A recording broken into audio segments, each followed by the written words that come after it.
Hello बच्चों, कैसे हैं आप। आशा करती हूँ आप सभी बहुत अच्छे होंगे। तो बच्चों, आज आपके हिंदी की क्लास 7th का चैप्टर नंबर 14 शुरू करते हैं। आपके चैप्टर का नाम है बच्चों सौदा।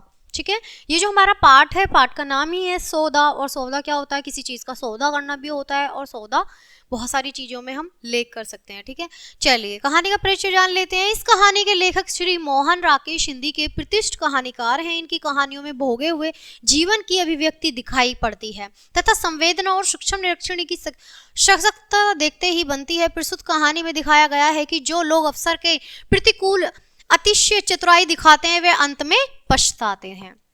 चलिए बच्चों, दिन के 9 बज रहे हैं। पाठ शुरू करते हैं। दिन के 9 बज रहे हैं और हर रोज की तरह पहलगांव के बाजार में चहल पहल आरंभ हो गई थी। लोग नाश्ते के बाद अपने अपने होटलों और टेंटों से तैयार होकर आ रहे थे।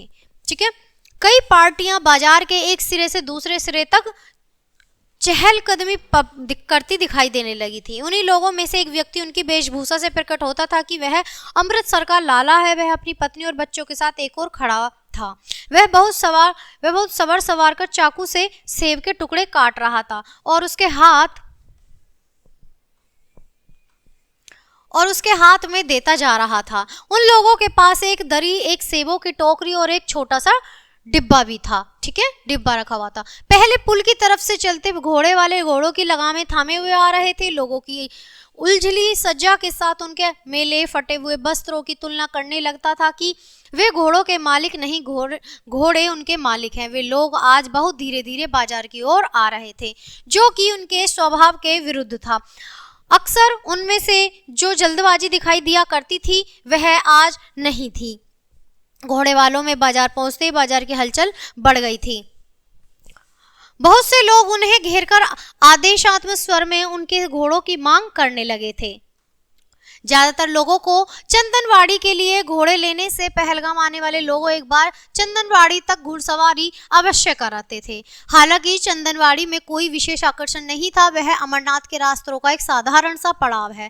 पर क्योंकि वह जाने का रिवाज है, इसलिए लोग वहां गए अपनी पहलगाम यात्रा पूर्ण नहीं समझते। इस लाला ने भी निश्चिंतता पूर्वक सेब का टुकड़ा चबाते हुए घोड़े वाले को आदेश दिया, 3 घोड़े इधर लाना भाई, अच्छे बढ़िया घोड़े हो। परंतु घोड़े वाले ने उत्तर में उपेक्षा सी दिखाते हुए कहा, 3 घोड़ों के 12 रुपये होंगे। उन्होंने अपने दाम बता दिए।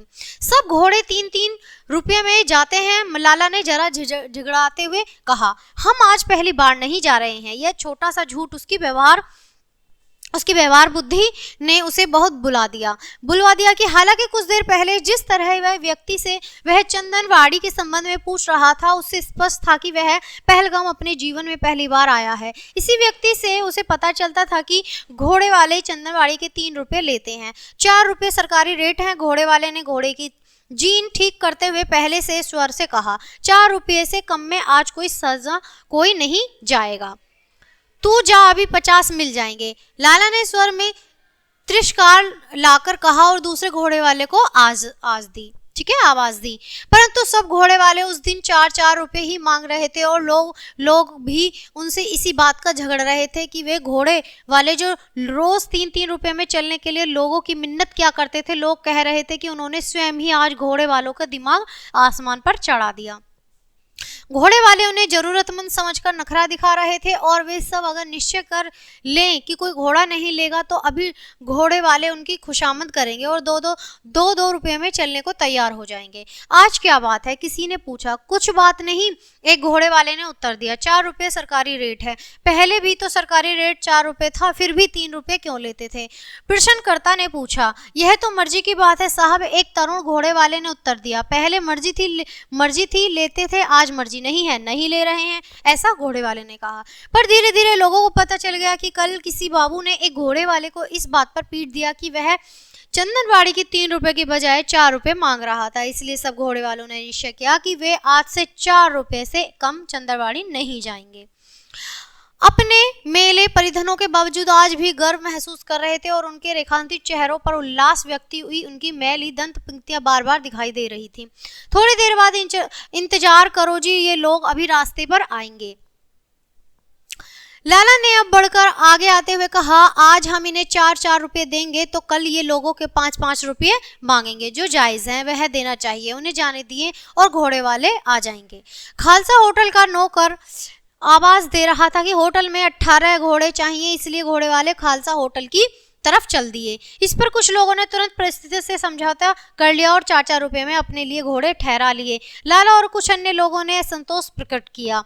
वे लोग खामखा ही घबराकर अपने को घोड़े वालों के सामने हीन कर रहे थे, पर उन्होंने घोड़े लिए थे, वे चुपचाप उन पर सवार होकर चल दिए। लाला ने साथ ही केवल तिरुचिरापल्ली के विद्यार्थी और बंगाली परिवार रह गया। लाला कुछ देर उन्हें अपना दृष्टिकोण समझाता रहा, फिर अपने परिवार के पास आ गया, क्योंकि उस स्थान पर काफी बकसझक हो चुकी थी, इसलिए वह अपनी पत्नी और बच्चों को साथ लिए हुए पुल की दशा में चल दिया। इधर से और बहुत घोड़े वाले आ रहे थे। उसने उनमें से 3-4 को रोककर पूछा। हर एक ने 4 रुपए ही मांगे। वह कुछ देर इस दिशा में चलकर फिर वापस लौट पड़ा। उसका बच्चा, जो रास्ते पर हर घोड़े को उत्सुकता पूर्वक दृष्टि से देखता था, चलते चलते ठोकरे खा रहा था। लाला निर्णयता भाव से सड़क के बीच ठहर गया।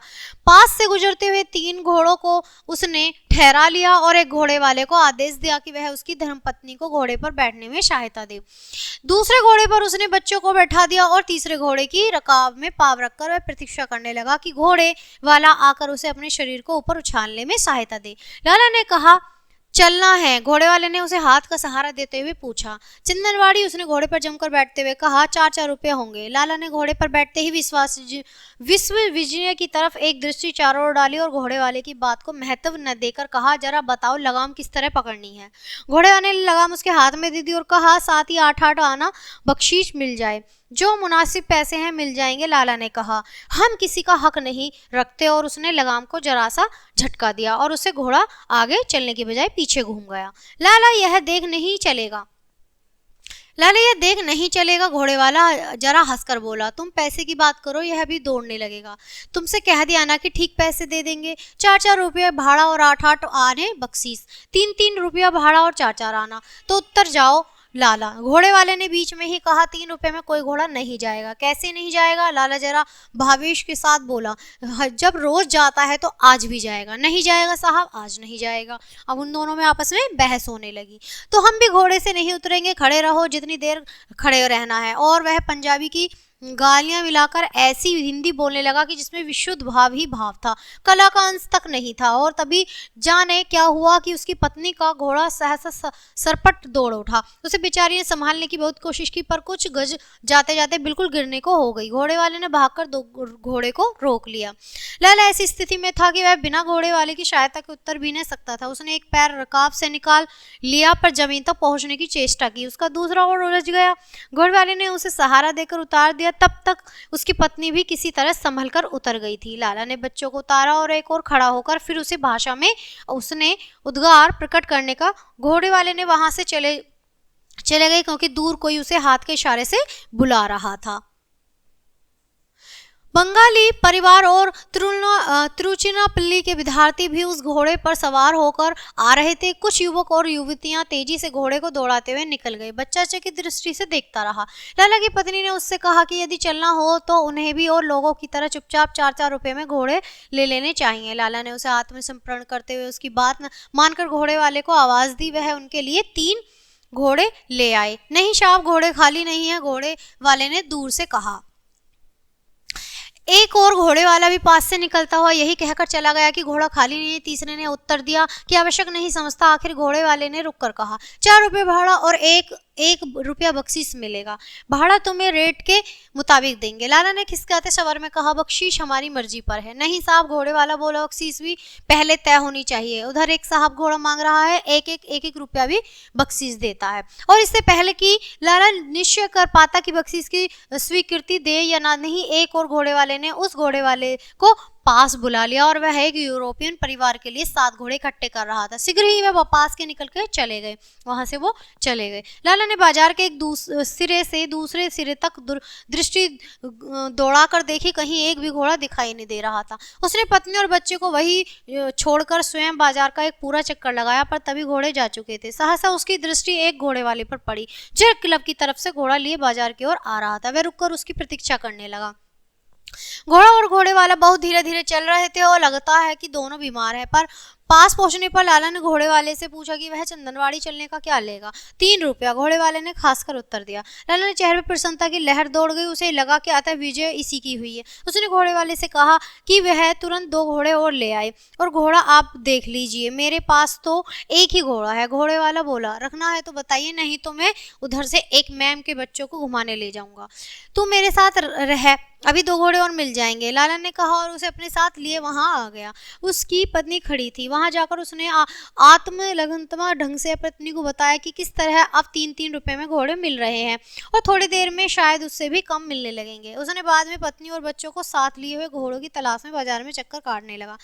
बच्चा रोटी का डिब्बा उठाए तथा पत्नी सेवों का टोकरा हाथ में लिए हुए और वह स्वयं दरी बंगल में संभाले था। घोड़े वाला उसके पीछे पीछे घोड़े की लगाम संभाले खांसता हुआ चल रहा था। बहुत देर तक वे इसी तरह बाजार में चक्कर लगाते रहे पर कहीं कोई घोड़ा दिखाई नहीं दे रहा था उनको। तो बच्चों, एक ही घोड़ा मिला, 3 रुपए, और उन्होंने सारा मार्केट घूम लिया लेकिन उन्हें कुछ नहीं मिला। तो ऐसे ही होता है, लालच बुरी बला होती है। ये जो परिचय पढ़ लेते हैं लेखक का। तरुण पीढ़ी के यशस्वी साहित्यकार मोहन राकेश का जन्म 8 जनवरी 1925 को अमृतसर पंजाब में हुआ था। बहुमुखी प्रतिभा धनी मोहन राकेश जी हिंदी के श्रेष्ठ कथाकार और नाटककर्ता थे। अंधेरे बंद कमरे आने वाला, कल क्वार्टर, आषाढ़ का एक दिन, लहरों के राजहंस, आधे अधूरे आदि इनकी प्रसिद्ध रचनाएं हैं। 3 दिसंबर 1972 ईस्वी को हिंदी साहित्य का यह राकेश मृत्यु के बादलों में हमेशा के लिए छिप गया। तो बच्चों, ये थी हमारी एक बहुत प्यारी सी कहानी। तो मिलते हैं अगले पार्ट में इसी तरह। तब तक के लिए bye and thanks for watching.